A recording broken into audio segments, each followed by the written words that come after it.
Which should be objected, जो क्या है ऑब्जेक्टेबल होना चाहिए, ऐसे नहीं होना चाहिए। वो कर देता है उसको यूज, लेकिन if the foundation is not strong, there is a no use of the rising hug partitionable building over it।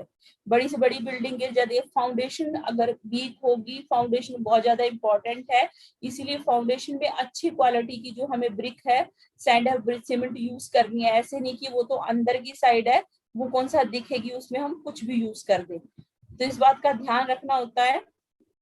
उसके बाद नेक्स्ट जो है डीपीसी।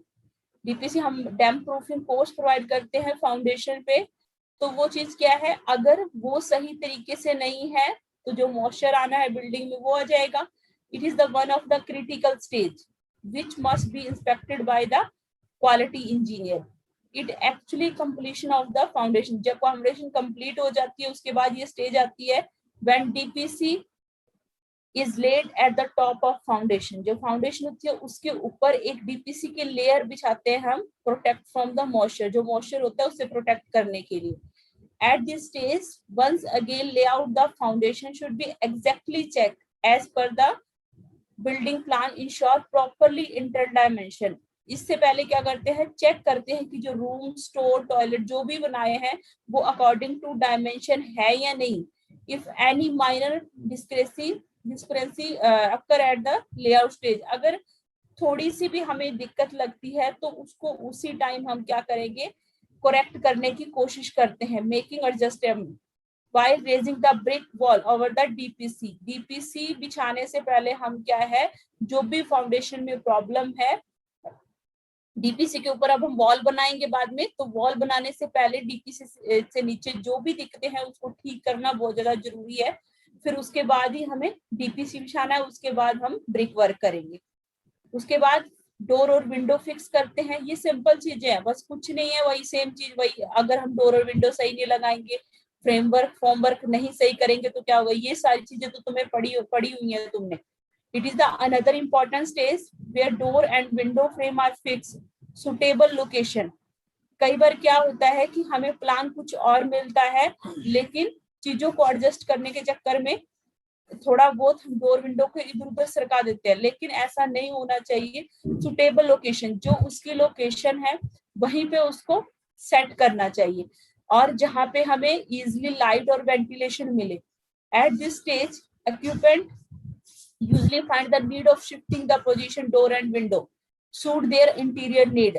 जो ऑक्यूपेंट होता है, जो रहने वाला होता है, ठीक है, वो क्या करता है, पोजीशन को शिफ्ट करने की कोशिश करता है अकॉर्डिंग टू इंटीरियर, जैसे उसको जरूरत होती है। So the engineer should carry inspected eight this stage for necessary rectification at any.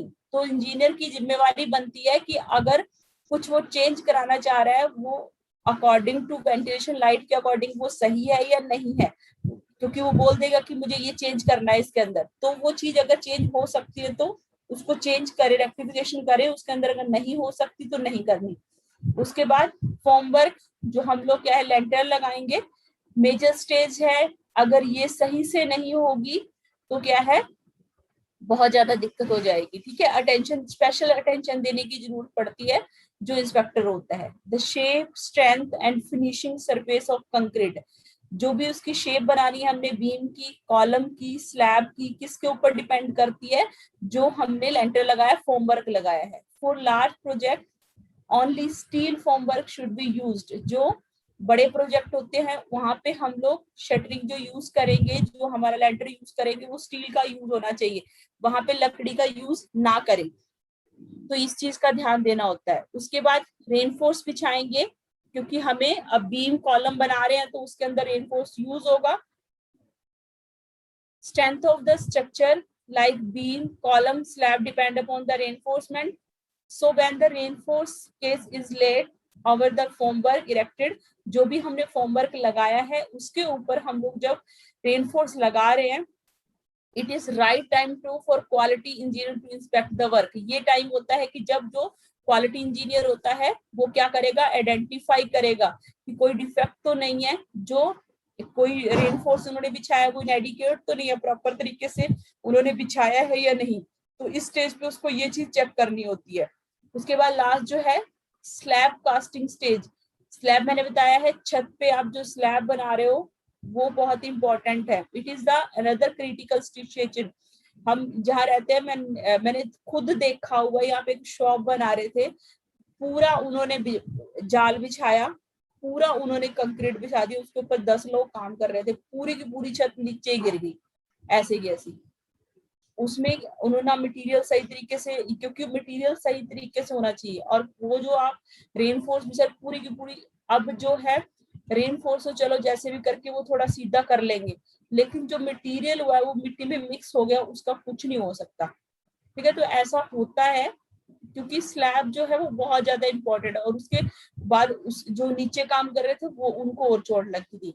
तो इस वजह से कि जब स्लैब बन रही है तो उस टाइम बहुत ध्यान देना होता है। कंक्रीट जो हम पोर कर रहे हैं, ठीक है, वर्केबिलिटी मतलब मिक्स सही होना चाहिए उसका। और जो वाइब्रेटर हम यूज करेंगे, क्योंकि बीम और जो कॉलम होते हैं उन वाइब्रेटर हम यूज करते हैं, क्योंकि अंदर जो है अच्छे से नहीं जा पाता वो कंक्रीट, क्योंकि वो लंबाई में होता है, तो इसलिए वाइब्रेटर यूज कर रहे हैं, वो भी सही वाला वाइब्रेटर होना चाहिए। फॉर मास कंक्रीटिंग, ज्यादा बड़ी अमाउंट में कंक्रीटिंग वर्क कर रहे हैं, तो हम जैसे मान लो ये क्यूब है, हम एक cube 15 centimetre at the side should be tested for, सबसे पहले टेस्ट करना चाहिए हमें उसकी कंप्रेसिव स्ट्रेंथ। हम चेक करते हैं, ये तुमने सीटी में पढ़ा होगा कि कोई भी काम करते हैं, हमने मटेरियल जो बनाया है उसका क्यूब बना के हम टेस्ट कर लेते हैं, तो वो चेक करना चाहिए हम लेबोरेटरी में, हमें पता लग जाएगा कि हम जो सही यूज कर रहे हैं या नहीं कर, उसकी स्ट्रेंथ पता लग जाएगी। उसके बाद और भी स्टेजेस है, सैनिटरी सर्विसेज है, हम प्रोवाइड करते हैं जब घर में वाटर सप्लाई सिस्टम प्रोवाइड करते हैं, इलेक्ट्रिक जो सिस्टम है वो प्रोवाइड करते हैं, तो इन स्टेजेस पे भी हमें क्या है इंस्पेक्शन करनी होती है। ठीक है, क्योंकि सैनिटरी वाले में मेन ये रहेगा कि जब आप वेस्टेज जो पानी जो निकाल रहे हो बाहर की साइड, तो स्लोप इंपॉर्टेंट रहता है उसमें। अगर स्लोप सही नहीं होगा तो गंदगी बाहर की साइड नहीं जा पाएगी, डिस्पोज नहीं हो पाएगी। तो सैनिटरी वाले में ये चीजों का ध्यान देना होता है। पानी में सप्लाई आएगी तो उसमें भी क्या है, अपर लेवल पे तो सप्लाई कैसे आएगी, कोई भी ऑब्स्ट्रक्शन नहीं होनी चाहिए। ठीक है, तो आराम से सप्लाई आ जाए, वो उस हिसाब से कितनी पाइप कौन सी यूज करनी है, छोटी पाइप कहाँ यूज करनी है, बड़ी कहाँ यूज करनी है, तो ये सारा चेक होता है। उसी इलेक्ट्रिकल में तो बहुत ज्यादा ध्यान देने की जरूरत है, कोई भी वायर इधर उधर ऐसे ना छूट जाए, सही से उसको क्या है फिक्स करना होता है। उसके बाद क्या है, ये सारी दे दी इसने ऊपर की, मतलब इन पे ध्यान देना होता है। ठीक है, लेकिन नीचे इसने 4 चीजें दी हैं जिसके ऊपर ज्यादा ध्यान देना होता है। ठीक है, अर्थवर्क, मतलब वही चीज है, दोबारा उसको रिपीट कर रहा है। मतलब अर्थवर्क में उसमें सिंपल ऐसे बोल दिया उसने कि भाई डायमेंशन चेक करो, जो प्लान में आई है उसी के हिसाब से फाउंडेशन बनाओ। ठीक है, लेआउट तैयार कर रहे हो तो बाउंड्री लाइन मार्क कर, राइट एंगल होना चाहिए, जो भी उसका वर्टिकल जो ज्वाइंट बनते हैं वो बननी चाहिए। मतलब ये वाला अब इसने क्या किया है, इसको एक्सप्लेन कर दिया है यहाँ पे कि जो एक्सकवेशन कर रहे हैं तो उस टाइम कौन सी जो चीजों पे ध्यान देंगे। पहला है excavation of earthwork should be exactly as per plan, ये पहले भी पढ़ चुके हम, जैसा प्लान में हमें दिया है उसी के हिसाब से लेआउट करना है। दूसरा, विड्थ और डेप्थ का ध्यान रखना है, जो ट्रंच आप खोद रहे हो, जो खाई आप बना रहे हो, गड्ढा खोद रहे हो फाउंडेशन के लिए, वो उसकी विड्थ और डेप्थ क्या है एज पर द रिक्वायरमेंट होनी चाहिए। उसके बाद side of the excavation trench should be exactly vertical, ऐसे नहीं कि कहीं से आपने ज्यादा चौड़ा कर दिया कहीं से उसको कम कर दिया, तो ऐसे करके जो साइड है वो क्या है पूरी वर्टिकल होनी चाहिए। उसके बाद अगर लगता है सैंडी सॉइल है, जो हम टिम्बरिंग ऑफ ट्रेंचेस पढ़ते थे कंस्ट्रक्शन मटेरियल में, कि अगर सैंडी सॉइल मिट्टी गिरती है साइड में से, ठीक है, तो उसमें क्या करना चाहिए हमें, साइड में क्या है स्पोर्ट लगाने की, जो हम लोग लगाते हैं लकड़ी के जो फट्टे लगाते हैं वो लगाएंगे। ठीक है, तो कोहेजन मतलब ऐसे वाली जो सोयल होगी जो आपस में मतलब चिपकी हुई नहीं है, गिर जाती है बार बार, तो ऐसे वाली सोयल में हम लोग क्या है सपोर्ट प्रोवाइड करेंगे, वुडन के प्लैंक प्रोवाइड करते हैं, जिसको टिम्बरिंग ऑफ ट्रेंचेस बोलते हैं। उसके बाद लूज सोयल है, तो बॉटम में क्या करते हैं हम उसको कंपैक्ट करने के लिए वाटरिंग, नीचे हम क्या है पानी बिछाते हैं, साथ में क्या है लीन कंक्रीट। लीन कंक्रीट क्या होता है कि जिसके अंदर सीमेंट जो है कम होता है लेकिन लिक्विड क्या होता है, ज्यादा होता है। तो वो करके हम लोग क्या करते हैं, नीचे वाली मिट्टी को कंपैक्ट कर देते हैं। उसके बाद नेक्स्ट, अगर हम सीवर लाइन बिछा रहे हैं या road construction, sewer laying and road construction cutting is required to check the level. वही बात आ गई ना कि अगर सीवर लाइन बिछा रहे हो तो हमें क्या है, लेवल चेक करना होता है कि स्लोप सही से प्रोवाइड है या नहीं।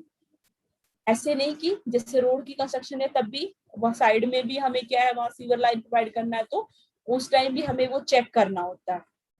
If the soil is hard, अगर हार्ड है सॉइल, ऊपर लूज सॉइल की बात करिए, अगर हार्ड है तो उसमें क्या करना पड़ेगा हमें, जो ब्लेड वगैरह जो यूज करेंगे हम उसको कट करने के लिए, तो जो ब्लेड होते हैं या एक्सेस होते हैं वो क्या है, डैमेज नहीं होने चाहिए जब काम कर रहे हैं। तो उसी हिसाब से, जिस हिसाब से हमारी जो सॉइल है कितनी हार्ड है, उसके हिसाब से हम जो भी इक्विपमेंट यूज करेंगे, मशीनरी यूज करेंगे, उसके हिसाब से होगी। उसके बाद next, in water logging area, जहाँ पे आपका क्या है, दलदल वाला एरिया, पानी ज्यादा है, उसमें हमें ये भी देखना होता है कि ट्रंच हम, क्योंकि ट्रंच हम बना नहीं पाएंगे तो इसलिए हमें पंपिंग ऑफ वाटर, मतलब वहां से जो पानी होता है एक्सेस, उसको क्या है, रिमूव करना होता है। उसके बाद जो नेक्स्ट है, अगर लार्ज स्केल में एक्सकवेशन कर रहे हैं, तो जैसे मान लो लार्ज स्केल में एक्सकवेशन कब होगी, जब हम बेसमेंट में कंस्ट्रक्शन करते हैं, ठीक है, नीचे की साइड कंस्ट्रक्शन करेंगे। और कोई भी डिच मशीन यूज कर रहे हैं, कौन कौन सी, जैसे पावर शोल है, ड्रैग लाइन है, ये सारी हाईवे में तुमने पढ़ी होंगी, ये सारी हम लोग क्या है यूज करते हैं, ठीक है। मोर आउटपुट इज रिक्वायर्ड, जितनी ज्यादा आउटपुट हमें चाहिए उसी के हिसाब से हम यूज करेंगे। अगर हमारा कम मशीनों से काम चल रहा है तो उससे चलाएंगे, हम ज्यादा चाहिए तो ज्यादा के हिसाब से काम कराएंगे। उसके बाद choice of the most stable equipment use in the excavator depend upon the nature.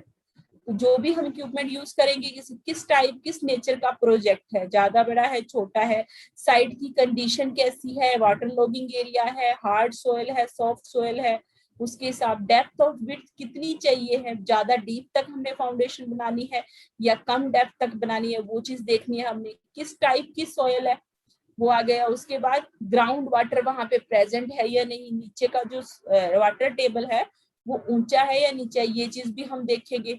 उसके बाद ये सारा काम करने के बाद हमें क्या करना होता है, बैक फिलिंग करते हैं, हम उसी गड्ढे को दोबारा भरते हैं, ठीक है। After done the completion of foundation work, back filling, ठीक है, बैक फिलिंग करेंगे जब हमारा फाउंडेशन वर्क कंप्लीट हो जाएगा। Each of the layer has been properly compacted uniform fashion to prevent the damage of foundation. हमें सही से प्रॉपर तरीके से उसको भर के फिलिंग करके कंपैक्ट करना होता है, कहीं पे लूज नहीं छोड़ना होता, ठीक है, उसको सेफ करने के लिए कि फाउंडेशन हमारी डैमेज ना हो, इस वजह से हमें क्या करना होता है, बैक फिलिंग करते हैं हम लोग। तो ये कुछ इंपॉर्टेंट चीजें हैं, जब हम अर्थ वर्क कर रहे होते हैं तो हमें क्या है, ध्यान देने की जरूरत होती है। सिंपल सिंपल चीजें थी, लेआउट के अकॉर्डिंग करो, डेप्थ और विड्थ का ध्यान रखो जितना हमें रिक्वायर्ड है। अगर जो ट्रेंच है हम बना रहे हैं, जो गड्ढा खोद रहे हैं, वो वर्टिकल होना चाहिए, बिल्कुल कहीं से कम ज्यादा नहीं होना चाहिए। लूज सॉइल है तो वुडन की प्लैंक, जो टिम्बरिंग ऑफ ट्रेंचेज बोलते हैं, वो करेंगे हम। लूज सॉइल है नीचे की साइड बॉटम में, तो हम लोग लीन कंक्रीट यूज करके उसको दबाएंगे, सिर्फ अकेले पानी से अगर काम नहीं चल रहा है तो लीन कंक्रीट, जिसमें हमारा क्या है, सीमेंट कम होगा, पानी ज्यादा होगा। उसके बाद सीवर अगर बिछा रहे हो तो लेवल चेक करना बहुत ज्यादा जरूरी होता है। हार्ड सोइल है तो जो हम उसको, हार्ड सोइल को कट करने के लिए ब्लेड वगैरह यूज कर रहे हैं, कसी वगैरह यूज कर रहे हैं, तो वो ऐसी होनी चाहिए, उसके अकॉर्डिंग होनी चाहिए, ऐसा ना कि वो डैमेज हो जाए।